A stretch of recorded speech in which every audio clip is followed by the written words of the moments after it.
예수님께서 자기 자신을 나는 마음이 온유하고 겸손하다고 하신 말씀은 별 의미 없이 내뱉으신 말은 절대로 아닙니다. 주님의 이 말씀은 우리가 사람과의 관계 속에서 이미 느끼고 있던 부분입니다. 왜 그런지는 몰랐지만 이 말씀에 비추어 보면 마음이 온유하고 겸손한 사람에게는 우리가 마음을 열고 다가갔었습니다. 근데 반대로 냉담하고 교만한 사람들을 향해서는 언제나 우리가 마음을 닫고 있었습니다. 그런데 예수님은 과연 인간을 창조하신 분답게 사람의 마음이 어떤 사람에게 열리고 어떤 사람에게 닫히는지를 정확하게 아셨던 것 같습니다. 그래서 수고하고 무거운 짐진 자들을 초청하시면서 말씀하시기를 나는 마음이 온유하고 겸손하다고 말씀하셨습니다. 마음이 온유하고 겸손한 것은 사람의 마음을 얻는데 굉장히 중요한 요소가 된다는 것은 우리들의 삶에서 날마다 경험하고 있는 바입니다. 혹시 사람의 마음을 잘 얻지를 못하고 마음으로 함께할 사람을 얻지 못하고 있다면 이 예수님 말씀에 비추어서 내가 가진 성품의 문제 때문은 아닌지를 돌아보시기를 바랍니다. 여러분의 경험을 한번 떠올려 보십시오. 마음이 온유한 사람에게는 마음이 열리지 않던가요? 자기보다 남을 낮게 여기는 겸손한 사람과 있으면 그 사람에게 여러분의 마음이 열리지 않던가요? 그런데 늘 분노하고 잔인하고 냉담한 사람에게는 여러분의 마음이 어떻게 되던가요? 그냥 닫히지 않던가요? 자기 잘난 척하고 교만한 사람에게 여러분의 마음이 어떻게 되던가요? 그냥 닫히지 않던가요? 그래서 냉담한 사람, 교만한 사람을 향해서는요, 우리 마음이 그냥 닫힙니다. 그냥 거부감이 생겨요. 함께하고 싶지 않습니다. 그 사람이 아무리 탁월한 사람이어도 그 사람에게는 절대로 배우고 싶은 마음도 안 생깁니다. 그런데 예수님은 이걸 정확하게 알고 계셨어요. 그래서 마음이 온유하고 겸손한 이 예수님의 성품, 마음을 배우게 되면 사람을 얻을 수가 있어요. 기꺼이 함께 사역의 짐을 질 사람도 얻을 수 있고 내게 와서 배워서 주님께로 나갈 사람도 얻을 수가 있습니다. 최근에 저는 이런 관점으로 사람들을 유심히 봅니다. 근데 정말 그런 것 같습니다. 사람과의 관계에서 사람 마음이 어떻게 흘러가는지를 보면요, 사람 마음은 영락없이 온유하고 겸손한 사람을 향해서 흘러갑니다. 모인 사람들을 잘 보세요. 이것은 직장도 마찬가지고 가정도 마찬가지고 어디든 상관이 없습니다. 마음이 온유하고 겸손한 사람을 향해서는 사람들의 마음이 다 흘러갑니다. 마치 물이 낮은 곳으로 흘러가듯이 마음이 온유하고 겸손한 사람을 향해서는 사람 마음이 끌리듯이 다 모여들게 돼 있어요. 반대로 냉담하고 교만한 사람에게는 마음이 전혀 흘러가질 않아요. 강제로 밀어넣으면 잠깐 그쪽으로 흐르다가 민원임이 떨어지면 더 이상 마음이 그 사람에게로 흐르질 않습니다. 그래서 마치 무엇과 같으냐면 높은 곳으로는 물이 절대로 흘러갈 수 없는 것하고 똑같은 겁니다. 물이 흘러가는 것은 우리 눈으로 볼 수 있잖아요. 근데 사실은요, 사람의 마음도 어딘가를 향해서 흘러갑니다. 강물이 흘러가듯이 사람의 마음도 흘러가요. 여러분 목장 모임에도 마찬가지고 여러분 친구들의 모임도 마찬가지고 모이면요, 사람들의 마음은 어딘가로 흘러가요. 근데 반드시 보세요.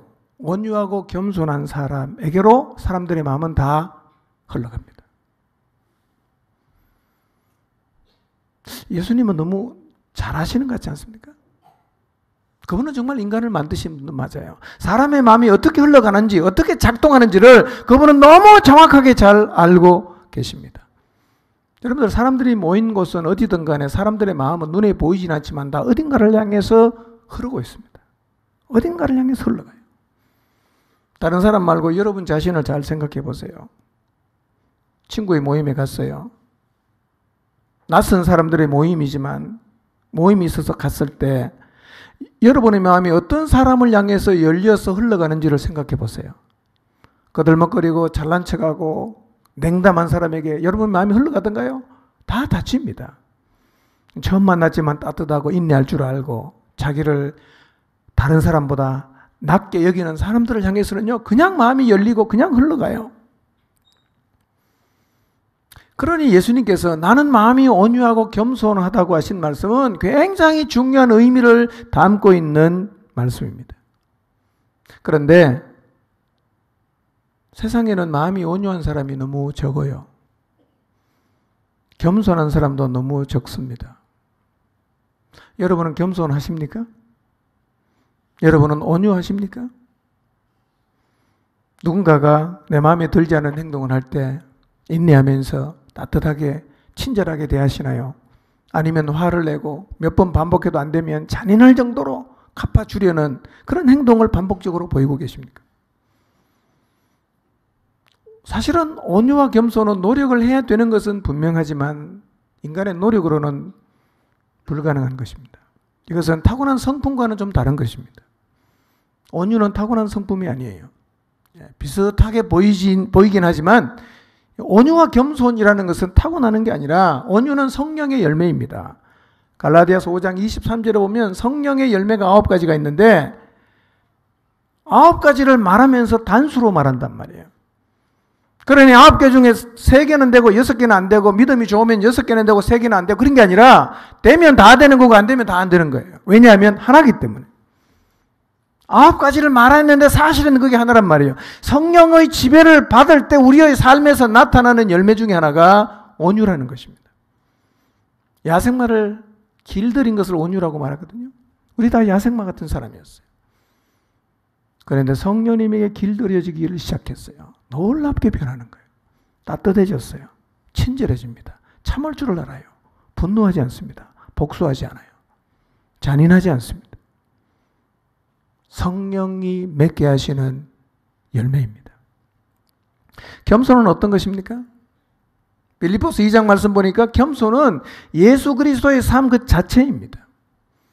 그래서 성령으로 충만하고 예수님을 닮게 될 때 우리는 이 성품을 가지게 됩니다. 그러나 사실은 날마다 주님 앞에 기도해야 됩니다. 예수 그리스도의 이 마음을 가질 수 있도록. 그리고 유심히 사람들과의 관계를 할 때 여러분의 내면을 살펴보시기를 바랍니다. 내 안에 겸손함이 진짜 있는가? 내 안에 정말 온유함이 있는가? 여러분의 마음을 보려는 노력을 계속해 보시기를 바랍니다. 쉽지 않아요. 겸손한 척하지 마시고 진짜 겸손해야 됩니다. 온유하고 겸손한 삶을, 그런 성품을 가지려고 하면 우선 온유가 무엇인지 겸손이 무엇인지를 정확하게 우리가 이해하고 있어야 됩니다. 온유가 뭐냐? 상대가 마음에 들지 않고 실수를 해도 분노하지 않고 난폭하지 않고 매정하지 않고 잔인하지 않고 온화하게 친절하게 대하는 것이 온유입니다. 그래서 온유는요, 혼자 있을 때 드러나는 성품이 아니에요. 나는 안 건드리면 온유하다. 되게 웃기는 얘기입니다. 아니, 안 건드려서 온유하는 사람이 세상에 어디 있어요? 사나운 개도 안 건드리면 안 뭅니다. 그런데 내 마음에 안 드는 사람하고 있을 때 친절한 게 이게 온유예요. 그러니까 이것은요, 우리의 노력의 한계를 넘어가는 것입니다. 성령의 지배 가운데 있을 때라야만 우리의 삶에서 나타날 수 있고 경험될 수 있는 것입니다. 온유하시기 바랍니다. 겸손은 이런 거예요. 자기보다 남을 낮게 여기는 것입니다. 한 번 더 해볼까요? 옆 사람에게 당신은 나보다 낫습니다.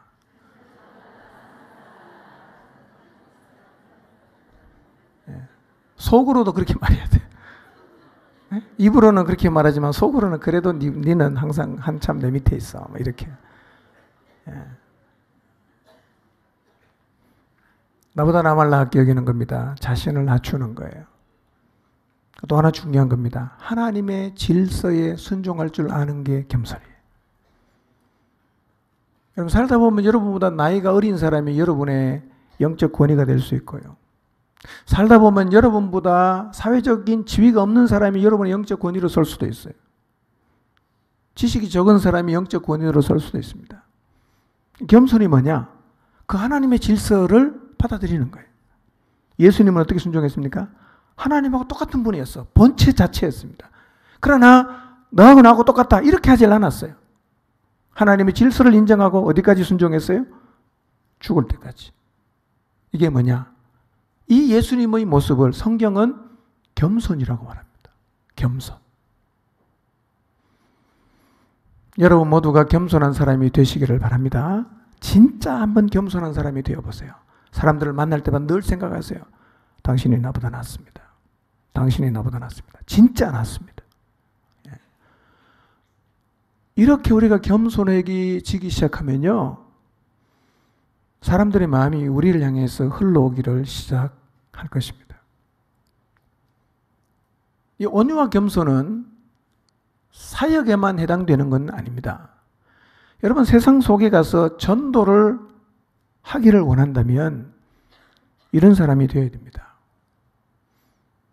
계속 찾아가서 전도는 하려고 하는데 냉담하고 교만하면요. 아무리 전도해도 여러분에게 그 사람들이 마음을 열지 않을 것입니다.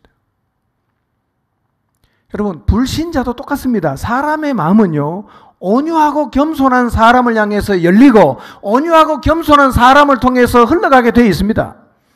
그러니까 여러분 정말 여러분이 사랑하는 영혼을 주님 앞으로 인도하려고 하면요. 여러분이 제일 먼저 온유하고 겸손한 사람이 되시기를 바랍니다. 그래야 사람 마음 얻을 수 있거든요. 믿지 않는 사람에게도 똑같이 이 원리는 적용이 되는 것입니다. 여러분 생각해 보세요. 이런 경우도 있어요. 내 주변에 예수님을 안 믿는 사람이 있어요. 근데 이 사람은 곁에만 가면 마음이 푸근해요. 이 사람한테 가면 그냥 내 마음이 열려요. 교회에 있는 지체들보다 이 친구에게 마음이 더 열린단 말이에요. 그런 일이 있나요? 있어요. 사실은 그런 일들은 우리를 너무 부끄럽게 하는 거죠. 그렇지만 현실적으로 그런 일이 있습니다. 왜 그러냐면 사람의 마음은요. 물이 반드시 높은 데서 낮은 곳으로 흘러가는 것처럼 그가 불신자여도 마음이 온유하고 겸손하면 마음이 열리게 되어 있습니다. 이게 원칙이에요. 원리 같은 것입니다. 그러니 여러분 전도하려고 하면요. 불신자들 사이에서도 여러분이 온유하고 겸손한 성품을 가지고 그들을 대하고 그들과 더불어 지내면요. 그 사람들이 여러분을 향해서 믿고 안 믿고를 떠나서 일단 마음이 열리게 되어 있습니다. 그래서 사실은 29절에서 예수님의 초청이 나는 마음이 온유하고 겸손하니까 내 멍에를 메고 내게 와서 배우라고 말씀하시는 겁니다. 온유하고 겸손하면 사람들이 나하고 멍에를 메고 싶어 합니다. 온유하고 겸손한 사람들이 나한테 내가 너무 부족한데도 나한테 와서 가르쳐 달라고 배우겠다고 말합니다. 공연이 그렇게 되는 게 아니라 예수님 말씀하신 그대로입니다.